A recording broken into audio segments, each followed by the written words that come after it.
The stagecoach lurched to a stop in front of the weathered general store, and Caroline Webb stepped down into the dust of Redemption, Texas, clutching nothing but a carpet bag, and the knowledge that her entire life had just crumbled behind her in St. Louis. It was late spring in 1878, and the afternoon sun blazed overhead with the kind of heat that made even the hardiest souls seek shade. But Caroline stood there for a moment, letting the reality of her situation sink into her bones like the relentless warmth. Her father's gambling debts had consumed everything. The creditors had seized their home, and her only option had been to answer an advertisement for a position as a schoolteacher in this dusty cattle town 300 miles from everything she had ever known. The general store doubled as the post office, and inside, a woman with silver threaded through her dark hair looked up from behind the counter with eyes that seemed to measure Caroline in a single glance. "You must be Miss Webb," the woman said, wiping her hands on her apron. "I'm Martha Henderson. My husband runs the store, and I help manage the town's correspondence. We were expecting you yesterday." "The stage had trouble with a wheel outside of Waco," Caroline explained, setting down her bag and feeling suddenly conscious of how travel-worn she must appear. Her dark blue traveling dress was covered in trail dust, and she could feel tendrils of her brown hair escaping from the pins she had so carefully arranged that morning. "I apologize for the delay," Martha's expression softened slightly. "No matter. You're here now, and that's what counts." The schoolhouse has been closed for near about 6 months since Miss Peterson married and moved to San Antonio. The children have been running wilder than mustangs, and their parents are eager to see some learning return to this town. She paused, studying Caroline with a more assessing look. "You're younger than I expected. How old are you, if you don't mind my asking?" 23, Caroline replied, lifting her chin slightly. She had heard this concern before, back in St. Louis when she had interviewed with the Territorial Education Board. "But I assure you, I'm quite capable. I taught at Miss Hendricks' Academy for young ladies for 3 years before coming here." "I'm sure you are, dear," Martha said, though her tone suggested she was reserving judgment.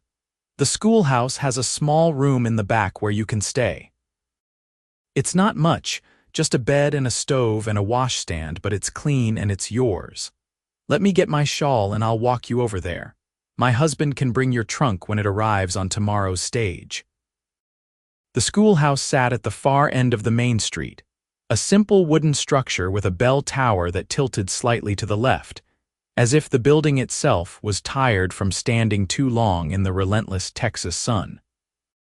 Inside, the main room held rows of desks carved with the initials of students long grown, and at the front, a blackboard that had seen better days hung on the wall beside a map of the United States that still showed the territories in their pre-war configurations.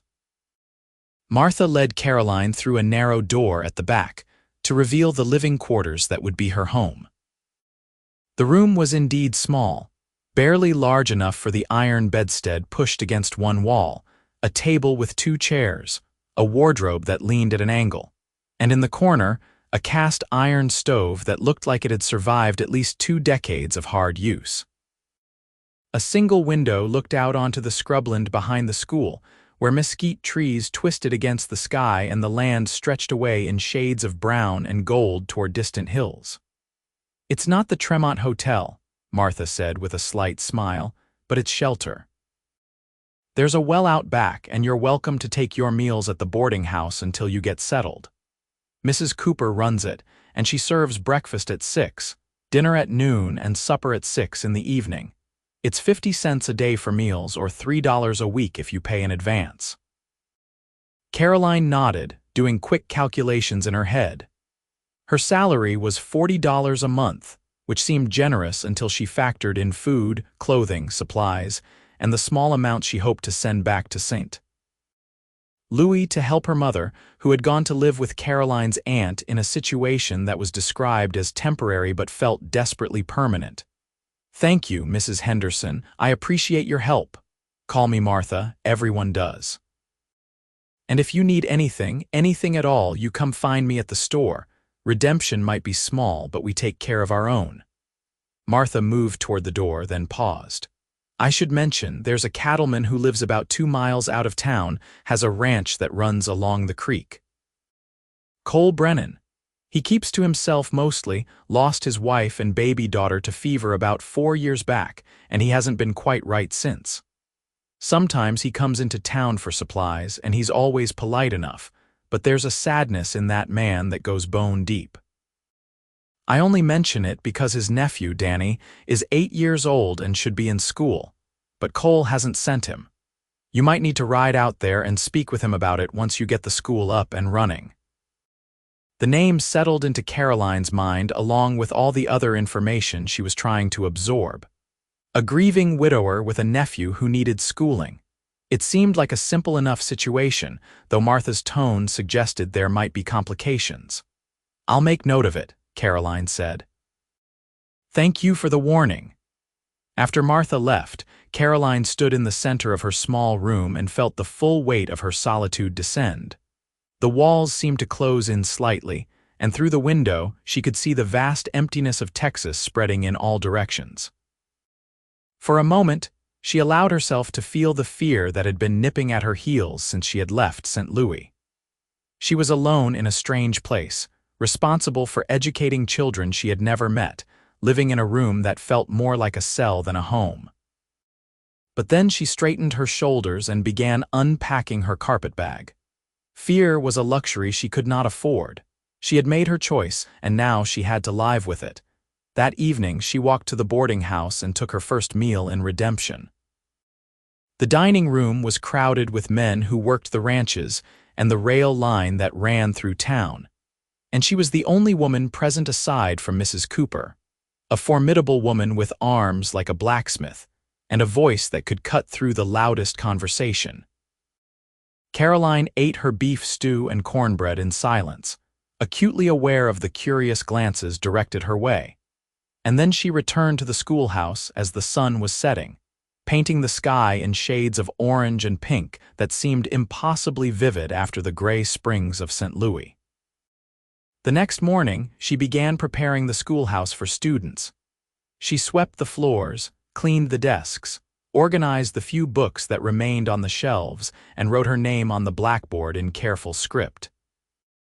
By afternoon, word had spread, and parents began arriving with their children in tow, wanting to meet the new teacher and inquire about when classes would begin.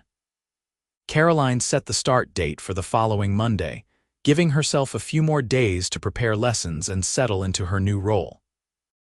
On Saturday morning, she decided to explore the town more thoroughly. Redemption was small, with a main street that ran barely half a mile from end to end. There was the general store, the boarding house, a saloon that seemed to do steady business even in the morning hours, a blacksmith shop, a doctor's office that shared space with the barber shop, and a church with a white steeple that was the tallest structure in town. Caroline walked slowly, nodding to the people she passed, and tried to imagine making a life in this place.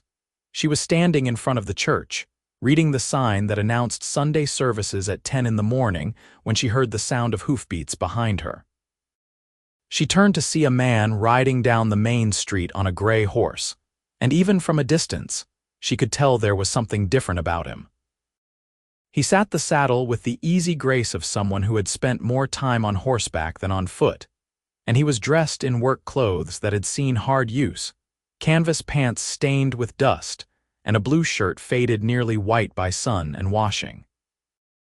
A hat with a wide brim shaded his face, but as he drew closer, she could see strong features, a jaw shadowed with several days of beard growth and eyes that were a startling blue against his tanned skin. The man rode past without looking in her direction, and Caroline felt an odd sense of disappointment, as if she had expected some acknowledgement.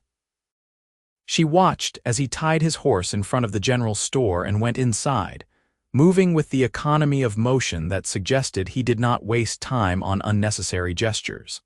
Something about him caught her attention and held it, though she could not have said exactly what it was. She was still standing there a few minutes later when the man emerged from the store carrying a sack of supplies. This time, he did glance in her direction, and their eyes met for just a moment. Caroline felt a strange jolt, as if something had shifted slightly in the world. But then the man touched the brim of his hat in a brief gesture of acknowledgement and turned away, loading his supplies onto his horse and mounting up in one smooth motion.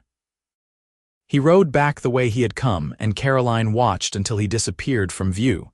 That evening at supper, she asked Mrs. Cooper about the man. The boarding house keeper set down a platter of fried chicken and fixed Caroline with a knowing look. "That would be Cole Brennan," she said. "Martha probably mentioned him. He's got the cattle ranch out past Silver Creek. Good man, works hard, keeps to himself. Tragic what happened to his family." "Martha said he lost his wife and daughter," Caroline said carefully, aware that she was treading on sensitive ground. Mrs. Cooper nodded, her expression somber. "Sarah was a sweet girl, came from back east like yourself, and little Emma was just 3 years old. They both took sick with fever in the summer of '74, and there was nothing Doc Miller could do. Cole buried them on a hillside overlooking the ranch, and something in him died right along with them. He used to be sociable, would come to town dances and church socials, always had a smile and a kind word. Now he just works from sunup to sundown, barely speaks to anyone, and lives in that ranch house like it's a tomb instead of a home." Caroline felt a pang of sympathy for the man she had seen so briefly.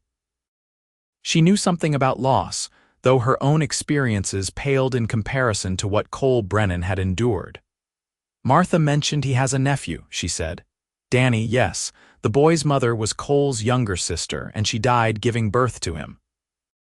The father took off before Danny was even born, so Cole and Sarah took the boy in and raised him as their own. After Sarah and Emma died, Cole could have sent Danny to live with other relatives, but he kept him. I think that boy is the only thing that's kept Cole from disappearing entirely into his grief. But he hasn't been sending Danny to school, and that's a problem. The boy needs education." Caroline filed this information away, already planning her approach. She would give herself a week or two to establish herself with the other students, and then she would ride out to the Brennan Ranch and speak with Cole about getting Danny enrolled. It seemed like a straightforward plan, though something in Mrs. Cooper's tone suggested it might not be as simple as she hoped. Monday morning arrived with a brilliant sunrise that turned the eastern sky into a canvas of gold and crimson. Caroline dressed carefully in a simple gray dress that was professional without being severe, pinned her hair into a neat bun at the nape of her neck, and walked to the schoolhouse with her heart beating faster than she cared to admit. She was about to face a room full of children who would judge her competence in minutes, and she knew from her experience in St. Louis that establishing authority from the first moment was crucial. The children began arriving shortly after 8, brought by parents who wanted to emphasize the importance of education. Caroline stood at the door and greeted each family, learning names and making mental notes about the dynamics she observed. There was Tommy Henderson, Martha's grandson, a freckled boy of 10 who seemed curious and intelligent. There were the Morrison twins, Sarah and Susan, 7 years old and identical right down to the ribbons in their blonde hair. There was Miguel Ramirez, 12 years old and clearly reluctant to be there, his dark eyes challenging Caroline to make him care about reading and arithmetic. By the time she rang the bell at 8:30, she had 17 students ranging in age from 6 to 14, and the schoolhouse felt suddenly very full. She began with introductions, having each student stand and say their name and age, and then she launched into an assessment to determine what levels of reading and mathematics she would be working with. The morning passed quickly, and by the time she dismissed the students at 3 in the afternoon, she had a clear picture of the work ahead of her. Most of the children could read at a basic level, but their mathematics was weak, and several of the older students had gaps in their knowledge that suggested inconsistent schooling over the years. That evening, she sat at her small table and prepared lesson plans by lamplight, occasionally looking up at the stove in the corner. She had not yet attempted to cook on it, having taken all her meals at the boarding house, but she knew she could not afford to eat there indefinitely. She would need to learn to prepare her own food, and the thought filled her with a mixture of determination and apprehension. Cooking had never been her strong suit. In St. Louis, they had employed a cook, and at Miss Hendrick's academy, meals had been provided. She had a theoretical knowledge of how to prepare food, but theory and practice were very different things. The first week of school passed in a blur of activity. Caroline established routines, set expectations, and began the slow work of building trust with her students. Some were eager and engaged, while others required more coaxing, but by Friday afternoon she felt she had made progress. The following Monday would bring the real work, but for now she allowed herself a moment of satisfaction. On Saturday, she decided it was time to tackle the stove. She walked to the general store and purchased supplies: flour, cornmeal, salt pork, beans, a small jar of molasses, and a tin of lard. Martha Henderson helped her select items and offered advice, but Caroline noticed the older woman's skeptical expression when she mentioned learning to cook. "You've never cooked before?" Martha asked, wrapping the flour in brown paper. "Not extensively," Caroline admitted, "but I'm a quick learner and I have a basic understanding of the principles involved." Martha's expression suggested she thought there was a significant difference between understanding principles and producing edible food, but she simply nodded and wished Caroline luck. Walking back to the schoolhouse with her arms full of supplies, Caroline felt a flutter of nervousness in her stomach. How hard could it be to prepare a simple meal? She spent the afternoon reading through a small cookbook she had brought from St. Louis, studying the instructions for basic dishes. She decided to start with something simple: cornbread and beans. The beans would need to soak overnight and then simmer for hours, so she put them in water and focused on the cornbread, which seemed straightforward enough. Mix cornmeal, flour, salt, molasses, lard, and water. Pour into a greased pan and bake until golden. The trouble began when she tried to light the stove. She had watched servants do it countless times, had observed the process with the casual attention of someone who never expected to perform the task themselves. But actually accomplishing it proved more difficult than anticipated. She opened the firebox and laid kindling inside, struck a match and held it to the wood. The kindling smoked but did not catch. She tried again with more kindling and smaller twigs, and this time a small flame flickered to life. Encouraged, she added more wood, but she added too much too quickly, and the flame died under the weight of it. On her third attempt, she finally got a fire burning steadily, and she felt a surge of triumph. She waited for the stove to heat, then mixed her cornbread batter according to the recipe, poured it into a greased pan, and slid it into the oven. The cookbook said to bake for 20 to 25 minutes, but it did not account for the vagaries of a cast iron stove heated by wood fire, nor did it mention that temperature control was more art than science. Caroline sat at her table and tried to focus on preparing lessons for the coming week, but she found herself glancing repeatedly at the stove, wondering if the cornbread was baking properly. After 15 minutes, she began to smell something burning. She jumped up and opened the oven door, and smoke billowed out, making her cough. The cornbread was black on top and still liquid in the center, a culinary disaster of impressive proportions. She pulled the pan out and set it on the table, staring at the charred mess with a mixture of frustration and dismay. How had she managed to burn and undercook something simultaneously? She poked at the cornbread with a fork, and the blackened crust cracked to reveal raw batter underneath. It was inedible, a complete failure, and she felt tears of frustration prick her eyes. She had faced down disapproving school boards, taught students who resisted every lesson, and maintained her composure through her father's financial collapse, but this simple domestic task had defeated her utterly. She was still standing there, staring at the ruined cornbread, when she heard a knock at the door.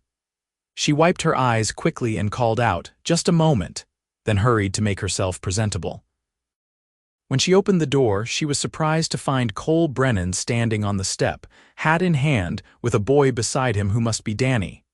"Miss Webb," Cole said, his voice low and gravelly, as if he did not use it often. "I apologize for coming by unannounced. I'm Cole Brennan, and this is my nephew, Danny. I heard you've been teaching school this week, and I wanted to bring Danny by to enroll him." Caroline blinked, trying to shift gears from her cooking failure to the unexpected appearance of the man she had been planning to visit. Up close, she could see that Cole Brennan was probably in his early 30s, with lines around his eyes that spoke of long hours in the sun and burdens carried in silence. He was tall, well over 6 feet, with broad shoulders and hands that were scarred and calloused from hard work. His blue eyes held a wariness that suggested he was not comfortable with this interaction, and she realized suddenly that coming here had cost him something. "Of course," she said, stepping back to allow them entry. "Please come in, I was just—" She trailed off, acutely aware of the smoke still lingering in the air and the burned cornbread sitting in plain view on the table. Cole and Danny entered the small room, and she saw Cole's gaze move immediately to the ruined food. His expression did not change, but she thought she detected a flicker of something in his eyes, sympathy, perhaps, or understanding. "I was attempting to cook," she said, feeling heat rise in her cheeks that had nothing to do with the still-warm stove. "It did not go well." Danny, who had been silent until now, looked at the cornbread with open curiosity. "What happened to it?" he asked, his voice high and clear. "I'm afraid I burned it," Caroline admitted. "I'm still learning to manage the stove." "You got it too hot," Cole said quietly, moving closer to examine the stove.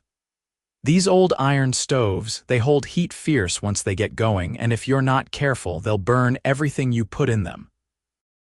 You need to build your fire slow and let the temperature even out before you start cooking." Caroline felt simultaneously grateful for the advice and embarrassed by her incompetence. "I see," she said. "I'm afraid domestic skills were not emphasized in my education." Cole looked at her then, really looked at her, and she felt pinned by the directness of his gaze. "Everyone has to learn sometime," he said. "No shame in it." The simple kindness of the statement caught her off guard, and she found herself smiling despite her embarrassment. "Thank you. That's generous of you to say." She turned her attention to Danny, who was watching the exchange with interest. "Danny, I'm very pleased to meet you. Would you like to see the schoolhouse? The other students leave at 3, but you can look around and see where you'll be sitting." Danny nodded and followed her through the door into the main classroom, leaving Cole standing in her small living quarters.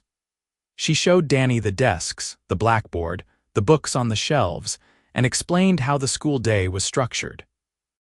Danny was a quiet child, with his uncle's blue eyes and a seriousness that seemed too old for 8 years. But he nodded at everything she said and answered her questions politely when she asked about his reading ability.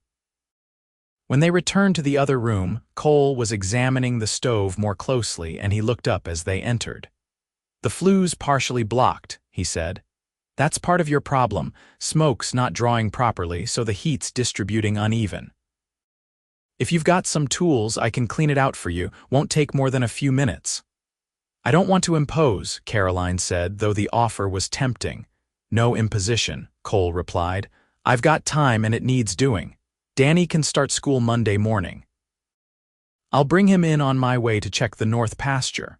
Caroline nodded, accepting both the help and the enrollment.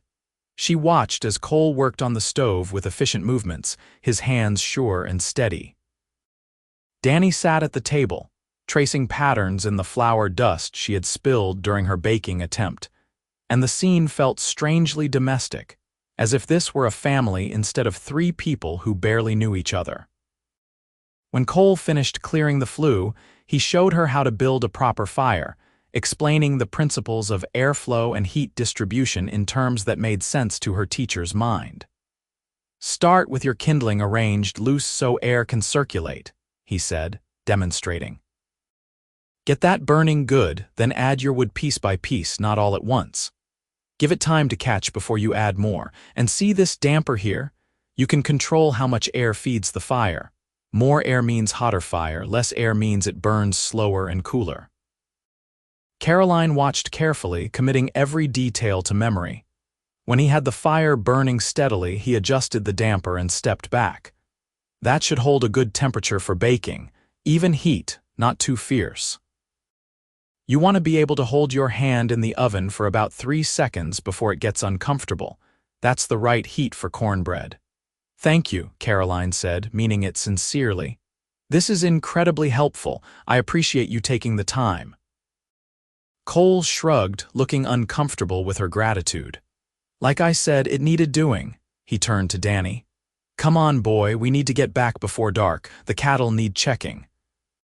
Danny slid off the chair and followed his uncle to the door, but before they left, Cole paused and looked back at Caroline. If you want to try that cornbread again, make sure you let the stove temperature settle for about 10 minutes after you build the fire. And check on it after 15 minutes of baking. Better to look too often than to let it burn. I will, Caroline promised. And Danny, I'll see you Monday morning. I'm looking forward to having you in class. After they left, Caroline stood in her small room and felt the lingering presence of their visit. The stove radiated gentle heat, the fire burning steadily behind the iron door, and the air no longer tasted of smoke. She looked at the ruined cornbread, then at her remaining supplies, and made a decision. She would try again. This time, she followed Cole's instructions precisely, building the fire slowly and letting the temperature stabilize before mixing fresh batter. She kept her measurements careful, her movements deliberate, and when she slid the pan into the oven, she set her pocket watch on the table and monitored the time. After 15 minutes, she opened the oven door cautiously and found the cornbread rising nicely, golden around the edges with no sign of burning. After 22 minutes total, she pulled out a pan of perfectly cooked cornbread, fragrant and beautiful. She cut a piece and tasted it, and despite having no butter or honey to accompany it, she thought it was the most satisfying thing she had ever eaten. Not because it was particularly delicious, but because she had made it herself, had learned from failure and tried again, and had succeeded. She wrapped the rest carefully in cloth, saving it for tomorrow's meals, and felt a small glow of pride. That night, lying in her narrow bed with the sound of coyotes singing in the distance, she found herself thinking about Cole Brennan. There was something compelling about him, something that went beyond his obvious physical presence.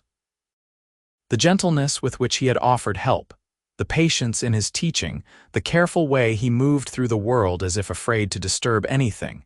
It all spoke of a man who had learned to contain his grief, but had not yet learned to move beyond it.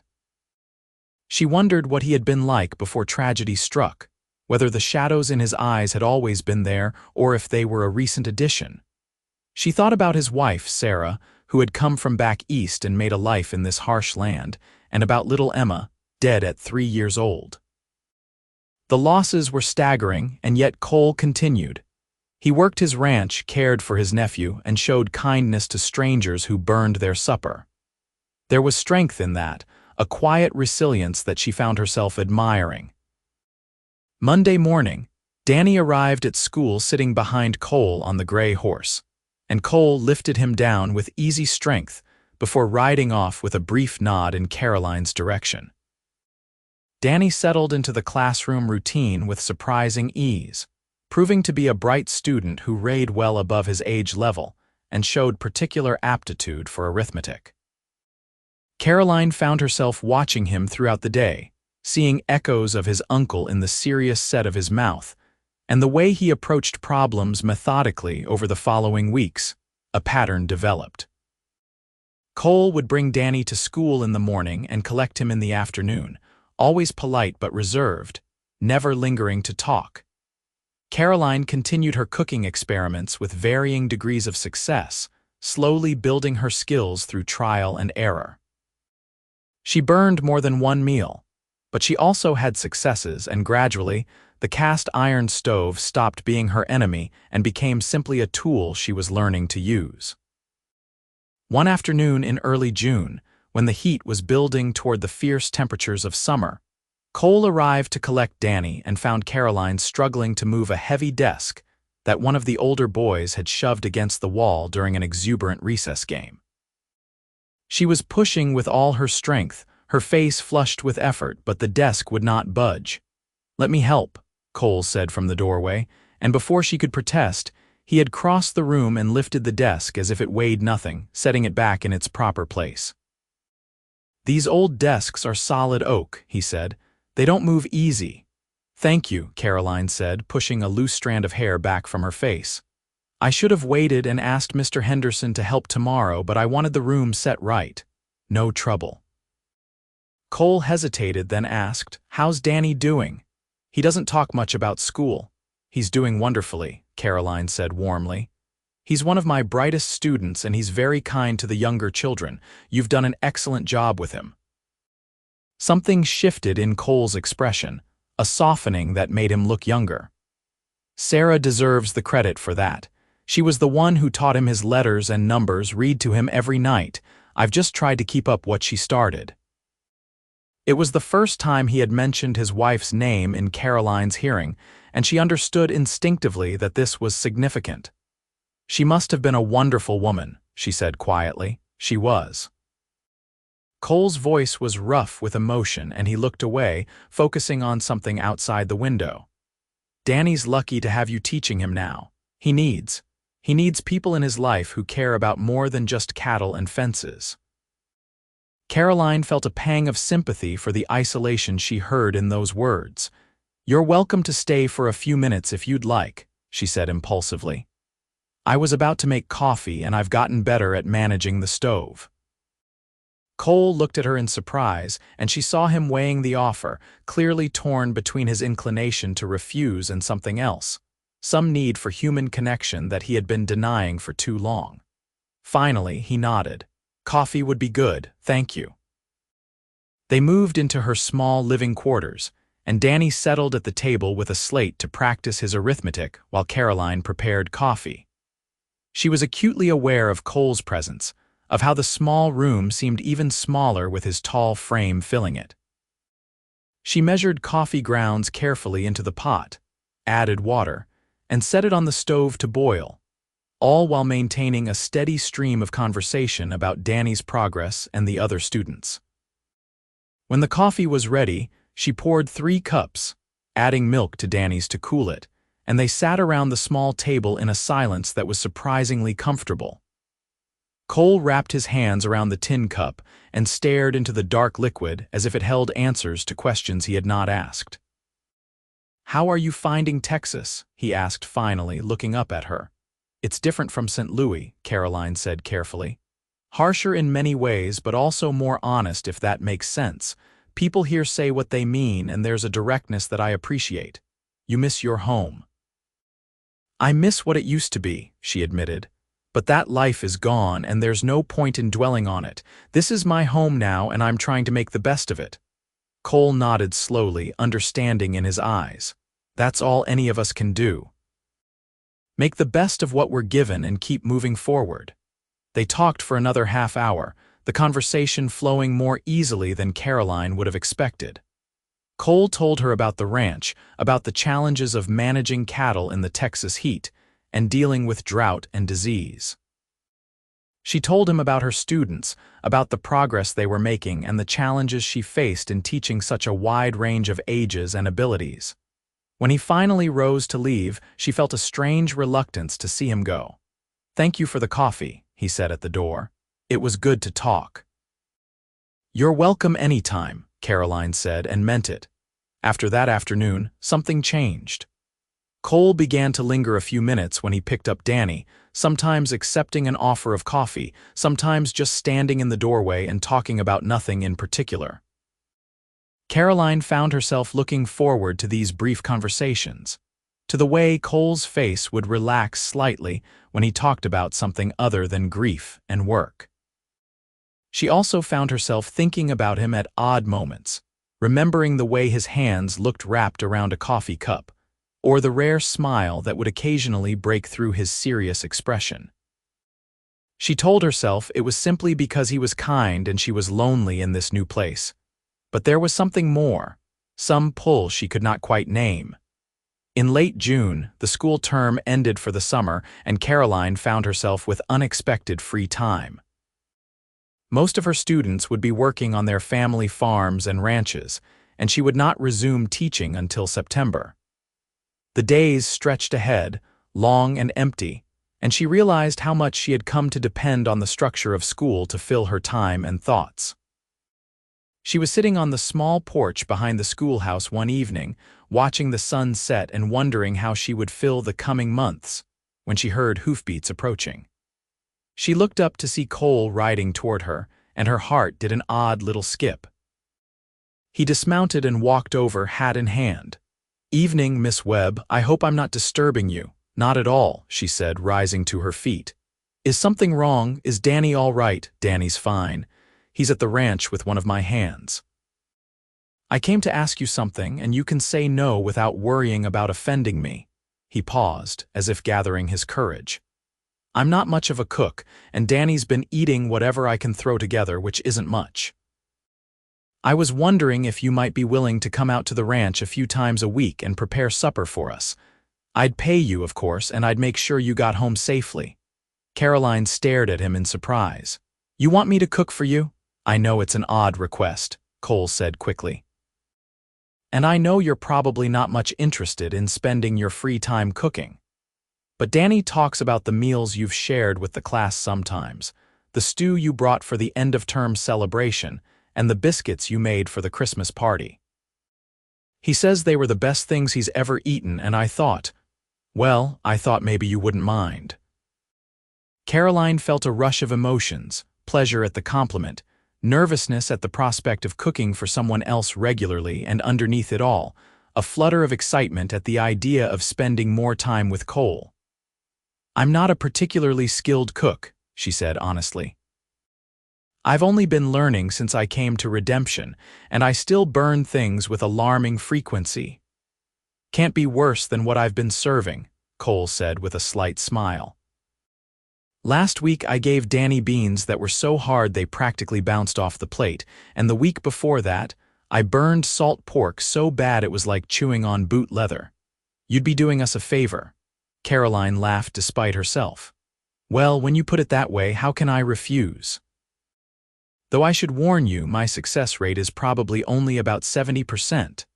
"I'll take those odds," Cole said, and his smile widened slightly. "Would tomorrow evening work? I can pick you up around 4, and then you'd have time to prepare something before full dark." "I'll bring you back whenever you're ready." "Tomorrow would be fine," Caroline agreed, her mind already racing through the recipes she knew and calculating what ingredients she would need to purchase. The next afternoon, Cole arrived precisely at 4 with Danny sitting behind him on the gray horse. He had brought a gentle mare for Caroline, already saddled and waiting, and he helped her mount with a hand that was steady and warm against her arm. The ride to the ranch took about half an hour, following a worn trail that ran alongside a creek lined with cottonwood trees. The land here was more lush than around the town, and Caroline could see cattle grazing in the distance, their forms dark against the golden grass. The ranch house was a low structure built of stone and wood, with a covered porch that wrapped around 3 sides. It was simple but well maintained, and as they approached, Caroline could see flower beds near the house that had been carefully tended at one time but were now overgrown with weeds. There was a barn to one side, a corral with several horses, and various outbuildings that spoke of a working ranch. Cole helped her dismount and led her inside, Danny running ahead to hold the door open. The interior was dim after the bright sunlight, and Caroline's eyes took a moment to adjust. The main room served as both kitchen and living area, with a large stone fireplace on one wall, a sturdy wooden table with 6 chairs, and in the corner, a stove that was even larger and more intimidating than the one at the schoolhouse. "This was Sarah's domain," Cole said quietly, gesturing to the kitchen area. I haven't changed much since she passed. Everything should still be where she kept it, and there's supplies in the pantry. Use whatever you need." Caroline moved around the kitchen, opening cupboards and drawers, familiarizing herself with the layout. She found flour and cornmeal, salt pork and beans, a few vegetables that looked like they had come from a kitchen garden, and to her surprise, jars of preserved fruit and tomatoes that must have been put up years ago. "Did Sarah preserve these?" she asked, holding up a jar of peaches. Cole nodded. "The summer before she got sick. She was always putting things by, said you never knew when you might need them. I haven't touched them. Couldn't bring myself to." Caroline set the jar down gently, understanding the weight of what he was saying. Every item in this kitchen was a reminder of the life that had been lost, and she was stepping into a space that held ghosts. "I'll take good care of everything," she promised. She decided to make fried chicken with milk gravy, boiled potatoes, and green beans, a meal that was within her capabilities and substantial enough to satisfy working men and growing boys. She found a chicken in the cold cellar, already plucked and cleaned, and set to work with a focus that surprised her. Cole and Danny stayed out of her way, sitting on the porch and talking in low voices while she cooked. The chicken fried unevenly, some pieces darker than others, and her gravy was slightly lumpy, but when she called them in for supper, both Cole and Danny ate with appreciation that seemed genuine. Danny declared it the best meal he had had in months, and Cole ate 2 full plates before sitting back with a satisfied expression. "This is good," he said simply. "Thank you." Caroline felt a warm glow of pleasure at the compliment, even though she knew the meal had been far from perfect. "I'm glad you enjoyed it. I was worried about the chicken." "Chicken was fine," Cole said. "Everything was fine. Better than fine, actually. It's been a long time since this house felt like a home, but tonight, with cooking smells and conversation, it felt almost like it used to." The words hung in the air between them, weighted with meaning, and Caroline felt her breath catch slightly. She looked across the table at Cole and saw vulnerability in his eyes, a willingness to acknowledge what had been lost and what might be possible. "I'd be happy to come back," she said softly. "If you'd like me to, I'd like that," Cole replied. "I'd like that very much." Over the following weeks, Caroline established a routine of riding out to the ranch 3 times a week to prepare supper. Sometimes she came on Tuesday, Thursday, and Saturday. Sometimes the days varied depending on what else was happening, but the pattern held. Each visit, she became more comfortable in Sarah's kitchen, learning the quirks of the big stove and the locations of various implements. She experimented with recipes, some successful and others less so, but Cole and Danny were unfailingly appreciative. One evening in mid-July, she was attempting to make an apple pie using preserved apples from Sarah's stores. She had made the crust carefully, rolling it thin and laying it in the pie pan with what she thought was reasonable skill. She filled it with apples mixed with sugar and cinnamon, covered it with the top crust, and slid it into the oven with high hopes. 20 minutes later, smoke began pouring from the oven. She opened the door to find the pie had overflowed, apple filling bubbling over the edges and burning on the bottom of the oven. The crust was already too dark, and the whole thing was clearly a disaster. She pulled it out and set it on the counter, staring at the smoking mess with frustration. Cole came in from the porch, drawn by the smoke, and assessed the situation immediately.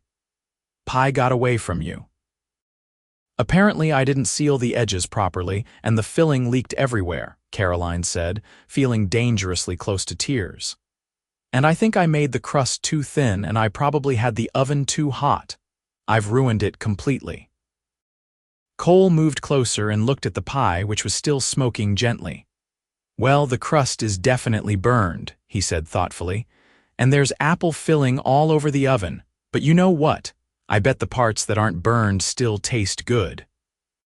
He picked up a fork and carefully excavated a portion of pie from the center, where the filling was cooked but the crust was less charred. He took a bite, chewed thoughtfully, and then smiled. "That's actually delicious. The apples are perfect and the crust that's not burned is really good. Light and flaky? You're just being kind, Caroline said, but she picked up a fork and tried a bite herself. To her surprise, he was right. The parts that were not burned were actually quite good. I'm not just being kind, Cole said seriously. Caroline, you've been coming here for weeks now, cooking for Danny and me, and every meal has been better than the last. You're learning and you're doing it faster than most people would. So you burned a pie. Sarah burned plenty of pies when she was learning. I remember one time she burned a whole chicken so bad it was like charcoal and we couldn't eat any of it. We had to have bread and butter for supper that night. But she learned, and so will you. The use of her first name registered somewhere in the back of Caroline's mind, a shift from the formal Miss Webb he had used until now, but she was more focused on the warmth in his voice, the encouragement that seemed to come from a place of real caring. Thank you, she said. That helps. Besides, Cole added, his eyes crinkling slightly with humor, the worst meal you've ever made here is still better than the best meal I can make, so I'm definitely getting the better end of this arrangement. She laughed, the tension breaking, and moved to clean up the mess in the oven. Cole helped, and they worked side by side in a companionable silence that felt natural and right. When the kitchen was clean and the ruined pie disposed of, Caroline made biscuits to go with the stew that had been simmering all afternoon, and they ate supper at the big table while the last light faded from the sky. After Danny went to bed, Cole walked Caroline out to the porch and they stood looking out at the stars that were beginning to emerge in the darkening sky. I want to thank you, Cole said, his voice low. Not just for the cooking, but for bringing life back into this house. For the past 4 years, I've been going through the motions, working and sleeping and working some more, but not really living. Having you here, hearing your voice in Sarah's kitchen, watching you bustle around making meals, it's reminded me that life can still have good things in it. Caroline's heart was pounding and she turned to face him. I'm glad, she said softly. I've enjoyed being here more than I can say. When I came to Redemption, I felt like I was running away from everything I had lost, but being here with you and Danny, I feel like I'm finally finding something. Cole reached out slowly, giving her time to step back if she wanted, and took her hand. His palm was rough with calluses, warm and strong, and the simple touch sent a shiver through her. Caroline, he said, and her name sounded different in his voice, weighted with emotion. I know it's too soon, I know I shouldn't feel this way, but I can't help it. You've become important to me, to both of us, and I don't want these evenings to end when summer's over and school starts again. Neither do I, Caroline whispered. Cole, I. She trailed off, not quite sure how to articulate what she was feeling. It was too much and not enough all at once, this pull toward a man who was still healing from devastating loss, this sense that she had found something precious and fragile that needed to be handled with care. I'm not asking for anything, Cole said quickly. I just needed you to know I care about you and I think you might care about me, and that means something. It means everything, Caroline said, squeezing his hand. And I do care about you, Cole. More than I probably should, given how little time we've known each other. But it feels right, being here with you. They stood there for a long moment, hands clasped, not kissing or embracing, just existing together in the warm summer night. When Cole finally rode with her back to town, their conversation was quiet but comfortable, full of small observations and shared laughter. He helped her dismount in front of the schoolhouse and held her hand a moment longer than necessary before letting go. I'll see you Thursday, he asked. Thursday, she confirmed, and watched him ride away into the darkness, her heart full of something that felt dangerously like hope. Over the rest of the summer, their relationship deepened slowly, carefully, like two people learning to trust again after betrayal. Cole began to share stories about Sarah, about their life together and the dreams they had held, and Caroline understood that this was his way of letting go, of making room for something new without forgetting what had been. She told him about her father's gambling, about the shame and fear of those final days in St. Louis, about her determination to build a new life on her own terms. They talked about everything and nothing, standing on the porch after supper while Danny slept inside, their conversations ranging from philosophy to farming, from books to horses. Cole had a quiet intelligence that manifested in unexpected ways, making connections that surprised her, and she found herself challenged and engaged in a way she had not been since leaving St. Louis. One evening in late August, Caroline was preparing supper as usual when she realized she had forgotten to purchase eggs at the general store. The recipe she had planned required eggs, and without them, she would have to improvise. She stood in the kitchen, mentally running through alternatives, when she remembered seeing chickens in the yard. Surely they laid eggs. She could just collect some. She went outside and approached the chicken coop, which was a simple structure near the barn. The chickens eyed her suspiciously, and she eyed them right back, suddenly less confident about this plan. She had never actually collected eggs before, had only read about it, and the chickens looked surprisingly large and aggressive up close. She opened the coop door and stepped inside, and immediately, chaos erupted. The chickens began squawking and flapping, and one particularly large hen charged at her with its wings spread. Caroline yelped and backed up, tripping over the threshold and landing hard on her backside in the dirt. The chickens poured out of the coop, scattering across the yard in a cacophony of noise, and she sat there in shock, covered in dust and feathers, feeling utterly ridiculous. Cole came running from the barn, Danny close behind him, and they both stopped short at the sight of Caroline sitting in the dirt surrounded by escaped chickens. For a moment, no one said anything, and then Cole started to laugh. It was a deep, full-bodied laugh that she had never heard from him before, genuine and unrestrained, and after a moment of indignation she found herself laughing too. "I just wanted eggs," she said helplessly, and that made Cole laugh even harder. Danny was giggling too, and between the three of them, they managed to corral the chickens back into the coop. Cole showed Caroline how to collect eggs properly, reaching under the hens with confidence and pulling out the warm brown eggs that she needed. When they went back inside, Caroline still brushing feathers from her hair, she felt lighter somehow, as if something had shifted. "I haven't laughed like that in years," Cole said as she washed her hands at the pump. "Thank you for that." "You're welcome, though it wasn't exactly intentional," Caroline replied, smiling. "I'm glad my humiliation could provide entertainment." "It's not that," Cole said, sobering slightly. "It's that you tried. You needed eggs, and instead of giving up or asking for help, you marched out there and took on those chickens yourself. You failed spectacularly, but you tried. There's something admirable in that." "I think you're reaching for the positive in an otherwise embarrassing situation," Caroline said, but she was pleased by his words. That evening, after Danny had gone to bed and they were standing on the porch as had become their custom, Cole took both her hands in his and looked at her seriously. "Caroline, I need to tell you something, and I need you to listen without saying anything until I'm finished." She nodded, her heart suddenly racing. "When Sarah died, I thought I was done. I thought the best part of my life was over, and all that was left was to keep the ranch going and raise Danny the best I could. I didn't think I would ever feel anything again except grief and emptiness. But then you came to redemption, and you walked into my life with your burned cornbread and your determination to learn things you had never been taught.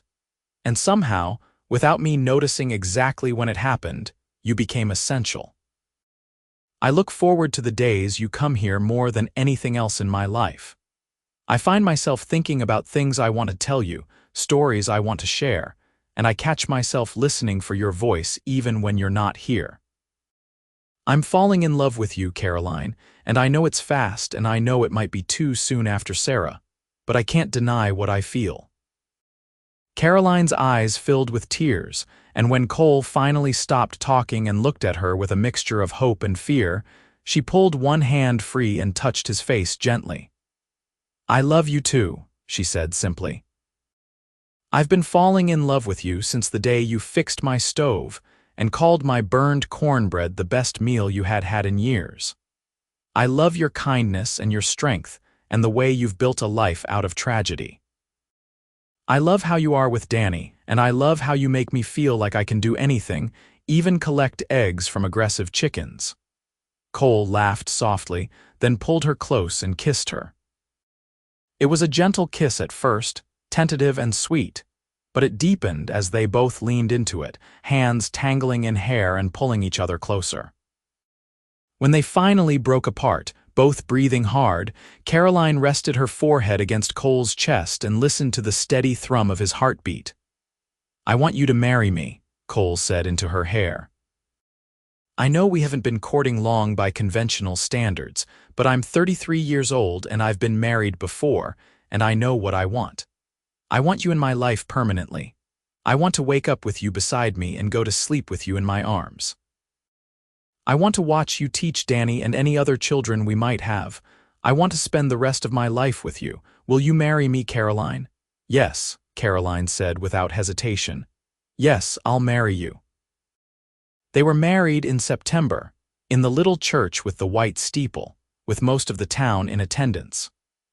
Martha Henderson cried through the entire ceremony, and Mrs. Cooper provided a wedding dinner at the boarding house that was generous and abundant. Danny stood beside Cole as his best man, solemn and proud in a new suit, and Caroline wore a simple ivory dress that she had sewn herself with Martha's help. The wedding night was tender and slightly awkward, two people learning each other's rhythms and preferences, but it was also filled with laughter and whispered conversations that lasted until dawn. Cole was patient and gentle, mindful of Caroline's inexperience, and she was surprised by how natural it felt to be with him, how right. They settled into married life with an ease that surprised them both. Caroline continued teaching, though now she rode back to the ranch each evening instead of staying at the schoolhouse. Cole built her a small office off the main room where she could prepare lessons and keep her books, and Danny thrived with the stability of having two adults who loved him. Caroline's cooking continued to improve, though she still had occasional disasters that became family stories. The time she confused salt for sugar and made biscuits so salty they were inedible. The time she forgot about a roast in the oven and it cooked down to the size of her fist.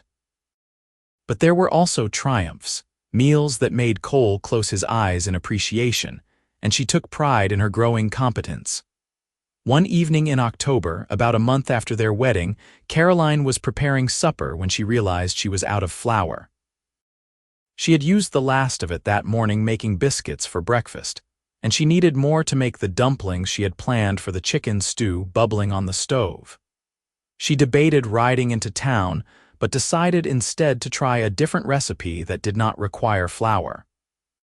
She pulled out an old cookbook that had belonged to Sarah and began paging through it, looking for alternatives. As she turned the pages, a folded piece of paper fell out and fluttered to the floor.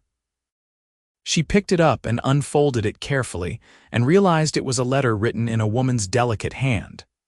"My dearest Emma," the letter began, and Caroline felt her stomach clench. This was Sarah's handwriting, a letter to her daughter who would never grow old enough to read it. She almost stopped reading then, feeling like she was intruding on something intensely private, but something compelled her to continue. "You are 3 years old today, and you are the most beautiful, joyful child I have ever known. Your laughter fills this house and makes everything brighter. Your father loves you more than the sun and moon combined, and I love you beyond all measure. I am writing this because I am feeling unwell, and though I hope it is nothing serious, I want you to have something from me in case the worst should happen. If you are reading this, it means I did not survive to watch you grow up, and I am so very sorry for that. But I want you to know that I will always be with you in spirit, watching over you and loving you.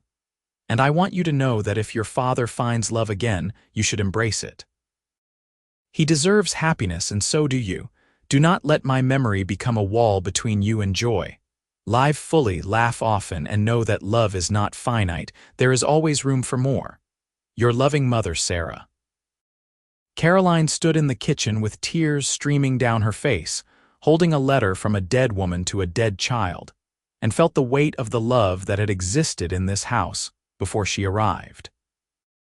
But she also felt something else, a sense of blessing, as if Sarah were reaching across the divide between life and death to give her permission to be here, to love Cole and Danny, to build a new life in the space where the old one had been.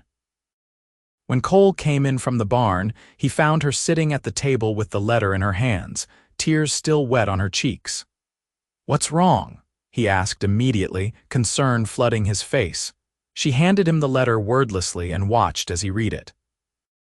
His face went through a series of emotions, grief and love and pain, and when he finished, he folded it carefully and set it down on the table. Then he pulled Caroline to her feet and held her tightly. "Sarah would have liked you," he said finally. "She would have appreciated your determination and your kindness and the way you love Danny like he's your own. And she would be glad that I found you, that I'm not spending the rest of my life alone." "I hope so," Caroline whispered. "I hope she knows that I'm not trying to replace her, that I understand she'll always be part of this family." "She knows," Cole said with certainty. "And so do I. You're not replacing anyone, Caroline. You're adding to us, making us more complete. There's a difference." That night, they lay in bed and talked about Sarah, about Emma, about the life that had been lost and the life they were building. Cole told stories Caroline had not heard before, funny memories and tender moments, and she listened and laughed and cried with him. It felt like a turning point, a moment when the past and present fully integrated into something whole. Winter came with cold winds and occasional snow, though nothing like the blizzards of St. Louis. Caroline continued teaching, and Cole worked the ranch with the help of 2 hired hands who lived in the bunkhouse. Danny grew taller and more confident, secure in the love of 2 adults who doted on him. Christmas brought celebration and gifts, and Caroline made her first successful attempt at a mince pie that both Cole and Danny declared delicious. In February, Caroline realized she was pregnant. She had suspected for a few weeks, but when the doctor confirmed it, she felt a rush of joy and terror in equal measure. She had never thought much about having children, had always assumed it would happen eventually, but had not dwelt on the specifics. Now it was real, and she was going to be a mother. She told Cole that evening, waiting until after supper when Danny was doing his schoolwork at the table. They were standing on the porch despite the cold, wrapped in blankets and watching the stars, and she turned to him and simply said, "I'm pregnant." Cole's face went through a series of expressions so rapidly she could not track them all. Shock, joy, fear, love, they all flickered across his features before settling into a smile so wide it made her heart ache. "Really?" he asked, his voice cracking slightly. "Really," she confirmed. "The baby should come in September, the doctor thinks." Cole pulled her into his arms, careful not to squeeze too tightly, and she felt him trembling. "A baby," he said wonderingly. "Our baby, Caroline, He trailed off, unable to find words, and she understood. This was not his first child, but it was his first with her, and it represented hope and future and the possibility of joy after so much loss. They told Danny the next day, and the boy's reaction was everything they could have hoped for. He was excited and curious, asking 1,000 questions about when the baby would arrive and whether it would be a boy or a girl, and whether he could teach it to ride horses. Caroline and Cole answered as best they could, both of them caught up in Danny's enthusiasm. The pregnancy progressed smoothly, though Caroline found teaching increasingly difficult as she grew larger and more tired. She made it through the spring term, but when summer arrived, she was grateful for the break. She spent her days preparing for the baby, sewing tiny clothes and blankets, and organizing the small room off the master bedroom that would serve as a nursery. Cole was attentive and protective, constantly worried that she was doing too much or pushing herself too hard.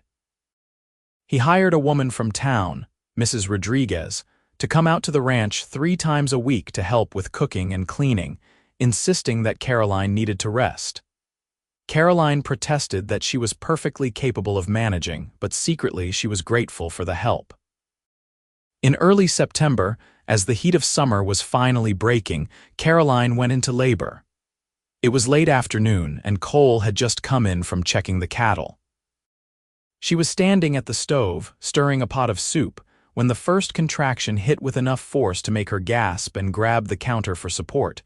Cole was beside her in an instant.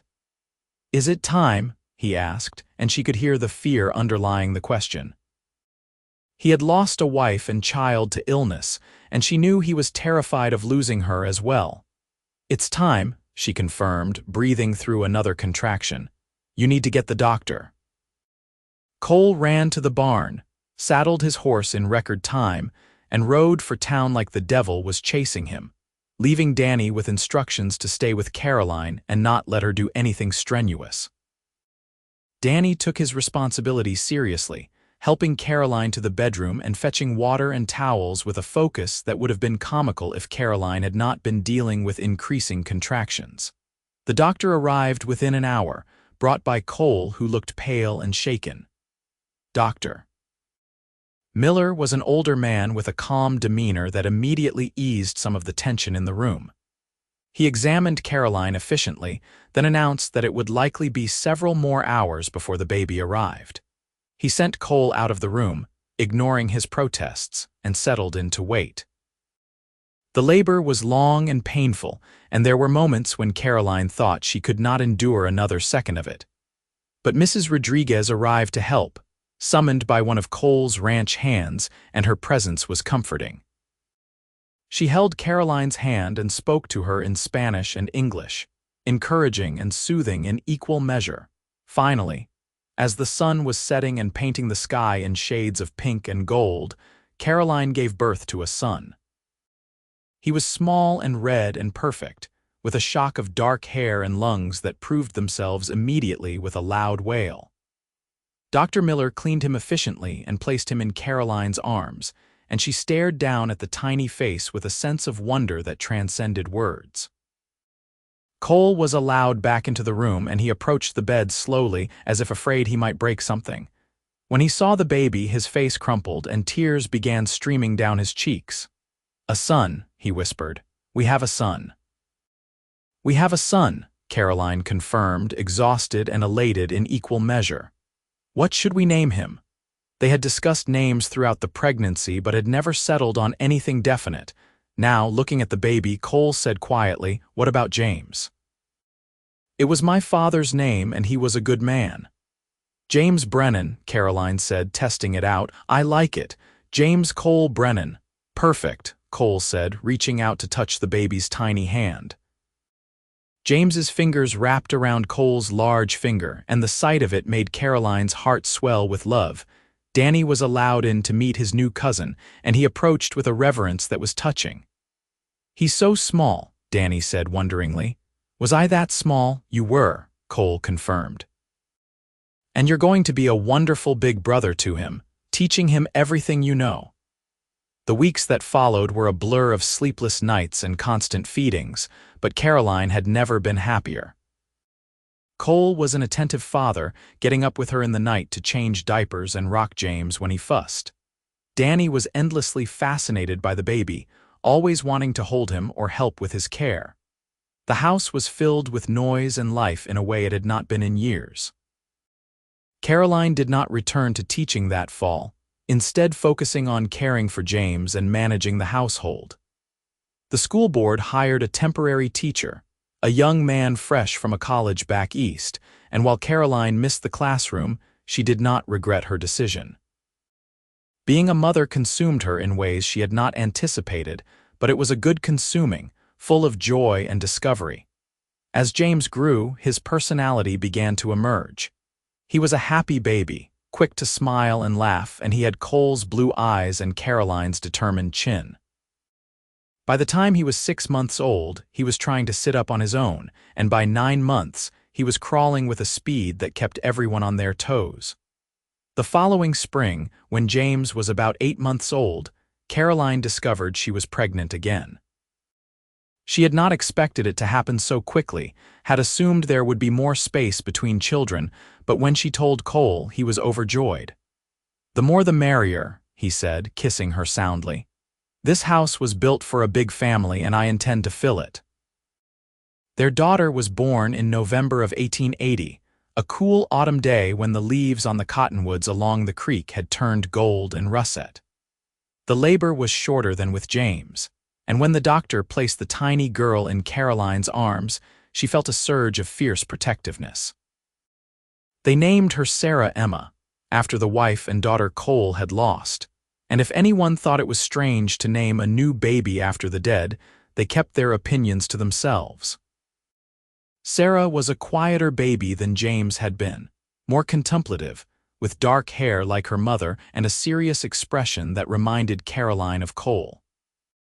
She watched everything with intense focus, and as she grew, she proved to be observant and thoughtful, considering situations carefully before acting.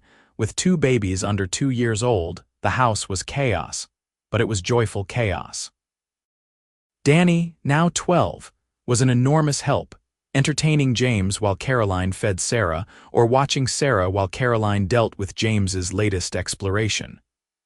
Cole hired additional help for the ranch so he could spend more time at the house, and Mrs.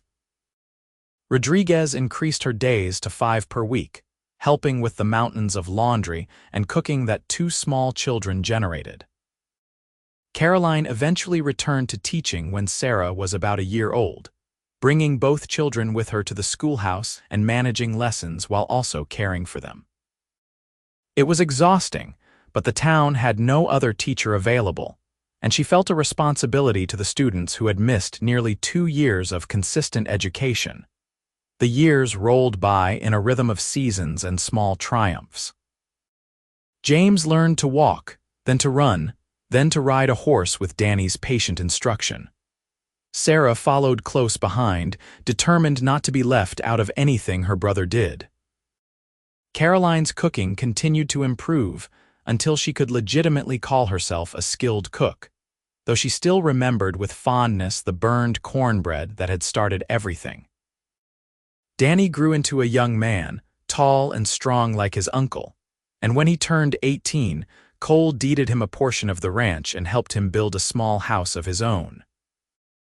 Danny courted and married a girl from town, Maria Gonzalez, and they started their own family, adding more life and laughter to the Brennan holdings.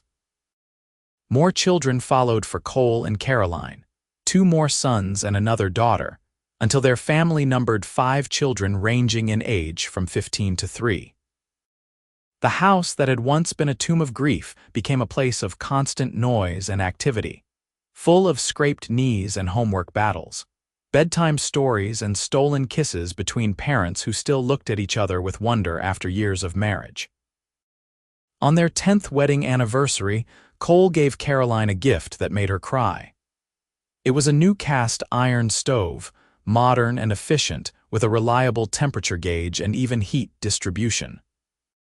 "I know you learned to cook on the old one," he said as she stared at it, "but I wanted you to have the best. You've given me everything, a family, a life, joy I never thought I'd feel again. The least I can do is make sure you have equipment that won't burn your cornbread." Caroline laughed and cried at the same time, throwing her arms around him. "I love you," she said. "I love you so much it hurts sometimes." "I love you too," Cole replied. "You walked into my life when I was drowning in grief and you pulled me back to shore. You gave me a reason to live again, and you've made every day since an adventure, even the day you tried to collect eggs and got attacked by chickens."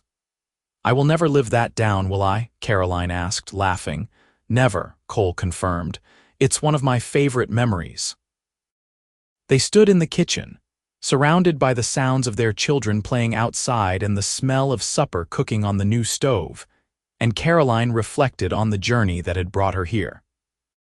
She had come to redemption as a woman fleeing failure, with nothing but a carpetbag and a teaching certificate, and she had found everything she never knew she needed: love, family, purpose, and a place to call home.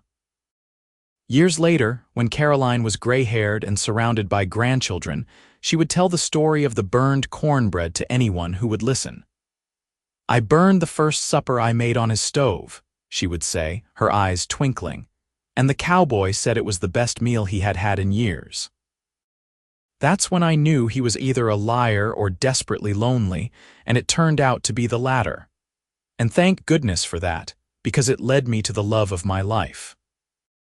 Cole, equally gray but still strong, would always add, "It was the best meal I had had in years because it was the first meal made with hope in a long time.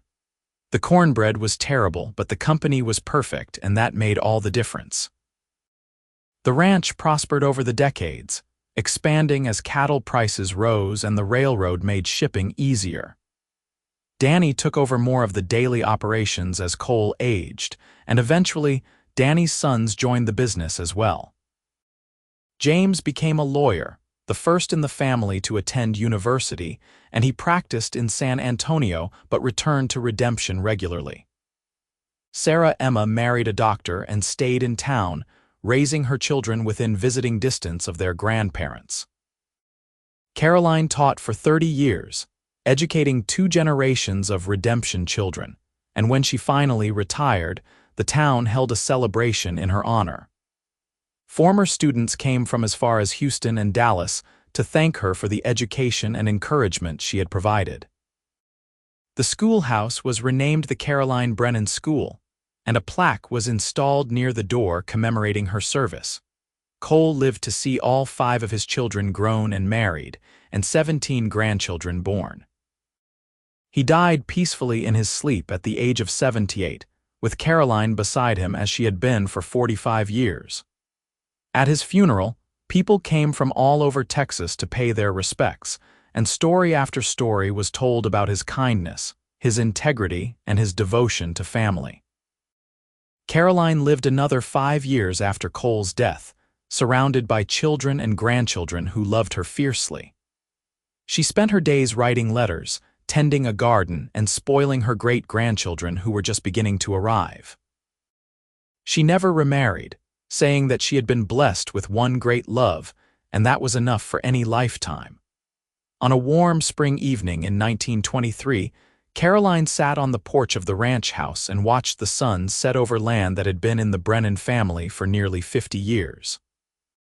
Sarah Emma sat beside her, both of them wrapped in shawls against the cooling air, and they talked quietly about nothing in particular. "Tell me again about the first meal you cooked for Papa," Sarah Emma said, as she had asked countless times over the years. Caroline smiled, her face creasing into familiar lines. "I burned the cornbread completely," she said. "Black on top, raw in the middle. It was inedible, a disaster by any measure. Your father came by to enroll Danny in school and found me standing there staring at this ruined mess." "And you know what he did?" "What did he do?" Sarah Emma asked, though she knew the answer. "He helped me fix the stove, taught me how to build a proper fire, and then he told me that everyone has to learn sometime and there's no shame in it." And later, when other people asked him about that meal, he would say it was the best he had had in years. Because it represented hope, you see. It represented the possibility of life continuing, of good things still existing in the world. That burned cornbread was the beginning of everything. "You loved him very much," Sarah Emma said softly. "I loved him more than words can express," Caroline replied. "He saved me just as much as I saved him. We found each other when we both needed finding, and we built a life that exceeded anything either of us could have imagined. I have no regrets, not a single one. Even the burned pies and the chicken attacks and all the little disasters along the way, they were all part of the journey, and I wouldn't change any of it." That night, Caroline went to bed surrounded by photographs of her family. The walls of her room covered with images of children and grandchildren and great-grandchildren. She closed her eyes thinking about Cole, about their first kiss on the porch, about the way he had looked at her when each of their children was born, about the 1,000 small moments that had made up their life together. She felt no fear, only gratitude and a bone-deep satisfaction that she had lived fully and loved completely. She died peacefully in her sleep, and they buried her next to Cole on the hillside overlooking the ranch, in sight of the graves of Sarah and Emma that Cole had tended faithfully for years. The funeral was enormous, with people traveling from all over the state to pay their respects to the woman who had taught them, or their parents or their grandparents, who had helped build redemption from a rough cattle town into a thriving community. At the reception after the funeral, her children and grandchildren gathered in the ranch house that was now run by James's oldest son, and they told stories about Caroline. They talked about her determination, her kindness, her terrible singing voice, and her excellent cooking. They talked about the way she had loved Cole with a fierceness that was inspiring, and the way she had made every child who entered her classroom feel seen and valued. And inevitably, someone told the story of the burned cornbread, the tale that had been repeated so many times it had taken on the quality of legend. The first supper she made on his stove, burned beyond recognition, and the cowboy who declared it the best meal he had had in years. The beginning of a love story that had spanned nearly half a century and produced a legacy that would continue for generations. To Caroline, someone said, raising a glass, who proved that the best things in life often start with disaster and are redeemed by love. To Caroline, the room echoed, and in the warmth of that moment, with family surrounding and love abundant, her memory lived on, bright and enduring as the Texas sun. The ranch continued, generation after generation finding their place in the land and the work. The story of Caroline and Cole became family legend, told to children and grandchildren as an example of how love can grow in unexpected places, how tragedy can be transformed into joy, how two people who are broken can help each other become whole.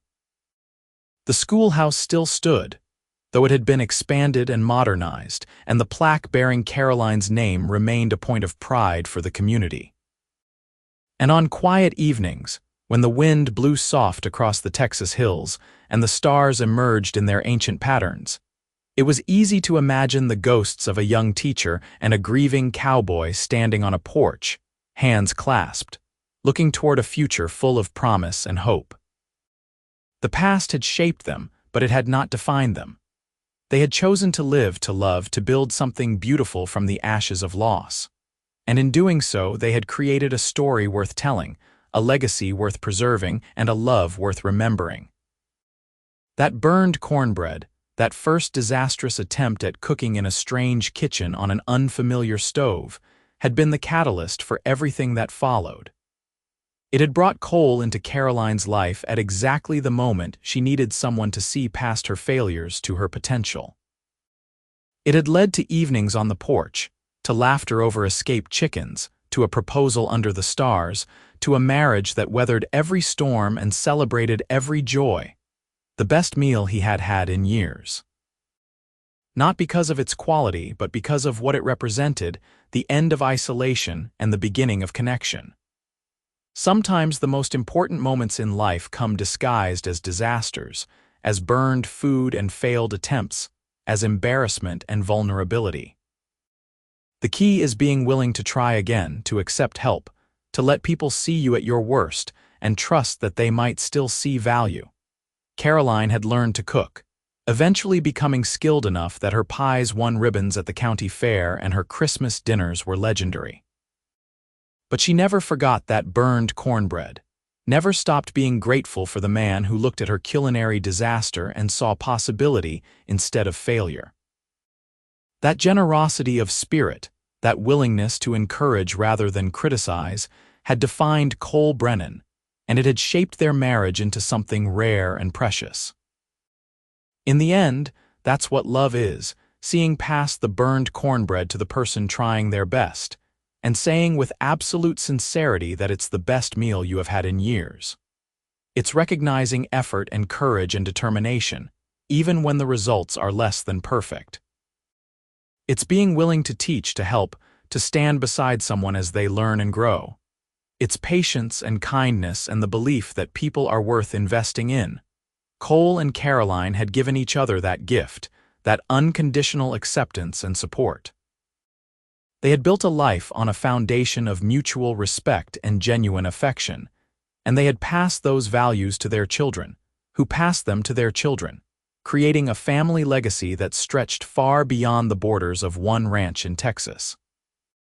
The sun set over redemption, painting the sky in colors that would have looked garish if they were not so beautiful, and the land settled into the quiet of evening.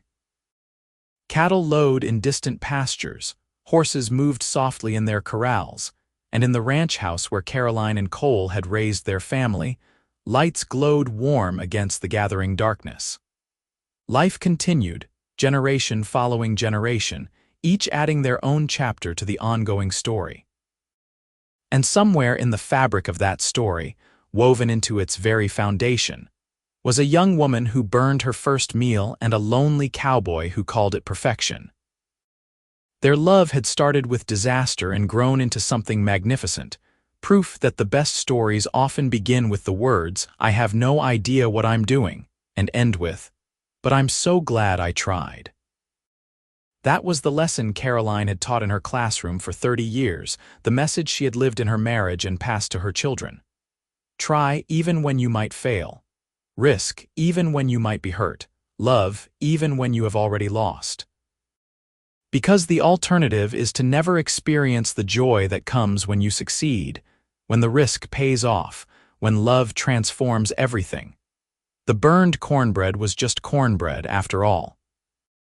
But the courage it took to attempt it, the vulnerability of letting someone see your failure, the grace of accepting help and encouragement, those things were transformative.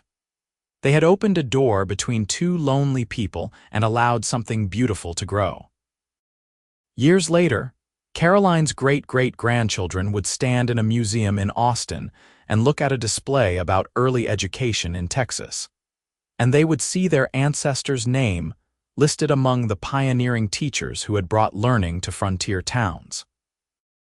They would feel pride, certainly, but they would also remember the stories, the family legends about burned cornbread and escaped chickens, and a love that had endured through every challenge.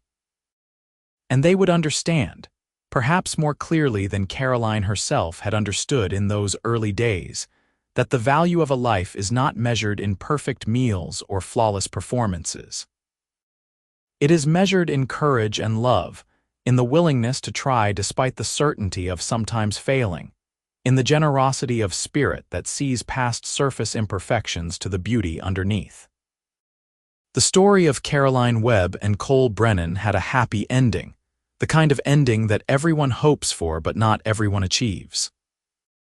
They had found each other against improbable odds, had built a family and a legacy, had loved deeply and laughed often, and had left the world better than they found it. What more could anyone ask of a life?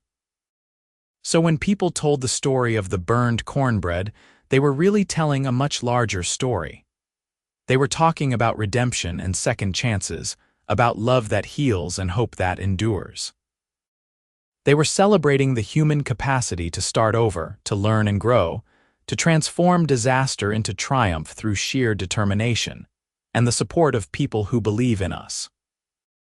The stove that Caroline had struggled with that first evening was long gone, replaced by modern appliances that her descendants used without giving them a second thought.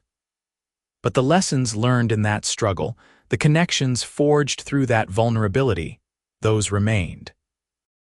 They were passed down through generations, shaping how the family approached challenges and how they treated each other. In Redemption, Texas, in the year 1923, the story ended where it had begun, at a ranch house that had once been a place of mourning and had become a place of joy. Caroline had closed her eyes for the last time, surrounded by evidence of a life well lived, confident in the knowledge that she had made a difference, that she had loved and been loved, that her time on earth had mattered. And in the quiet of that spring evening, as her family gathered to remember and celebrate her, someone made cornbread. They mixed the ingredients carefully, baked it at the proper temperature, and served it with butter and honey. It was perfect, golden and delicious, the product of generations of accumulated knowledge and skill. But as they ate, Someone raised a glass and said, "To the burned cornbread which started it all." And everyone laughed and drank and remembered, because that burned cornbread had been so much more than a cooking failure. It had been a beginning, a catalyst, a moment when two lives had intersected and created something that would echo through time. It had been, in its own strange way, the best meal any of them had ever eaten, because of everything that had followed from it. That was the magic of love, after all. It transformed the ordinary into the extraordinary, turned failures into foundations, and made even the most unlikely beginning into the start of something beautiful. Caroline and Cole had understood that magic, had lived it every day of their marriage, and had passed it on to everyone they touched. Their story was complete now, beginning to end, but its impact would continue. The family they had built would keep growing, the values they had lived would keep shaping new generations, and the legend of the burned cornbread would keep reminding people that love often begins in the most unexpected places, and that sometimes the best meals are the ones that bring people together, regardless of how they taste. In the grand sweep of history, Caroline and Cole were just two people who lived and loved and died in a small corner of Texas.